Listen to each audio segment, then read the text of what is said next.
नमस्कार मैत्रिणींनो, बऱ्याच वेळेस आपल्याला कटोरीचा टक्स कशा पद्धतीने घ्यायचा असतो हा आपल्याला प्रश्न पडत असतो. तर बघा, आता इथे मी ही जी कटोरी आहे ना, ही 40 साईजसाठी घेतलेली आहे आणि ही 6 इंचाची कटोरी असणार आहे. ठीक आहे. तर आता हिला आपल्याला टक्स कसा घ्यायचा आहे ते आपण बघणार आहोत. त्याच्यासाठी ही कटोरी मी घेणार आहे. अगोदर ही जी कटोरी आहे बघा, म्हणजे जो पार्ट आपला राऊंड शेप असतो ना, ते आपल्याला घ्यायची असते. इथे मी हलकीशी मार्किंग पण करून घेतली होती.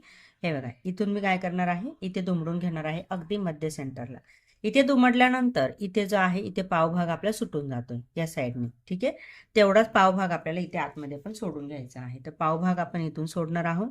हा बघा, पावभाग म्हणजे पाव इंच भाग आपल्याला इथे सोडायचा आहे. हा आपला पाव इंच सुटला. त्यानंतर 6 इंचाची कटोरी आहे, तर 6च्या हाफ आपल्याला घ्यायचे आहेत. ते आपल्या येणार आहेत इथे 3 इंच. ठीक आहे. इथे 3 इंच घेतल्यानंतर आता ही 40 इंच चेस्टची कटोरी असल्यामुळे इथे कटोरीचं जे टोक आहे, वरचा पॉइंट, हा पण मी 3 इंचावरती मार्क करणार आहे. आणि हा अशा पद्धतीने आपल्याला कटोरीचा जो टक्स आहे तो असा घ्यायचा असतो. ठीक आहे.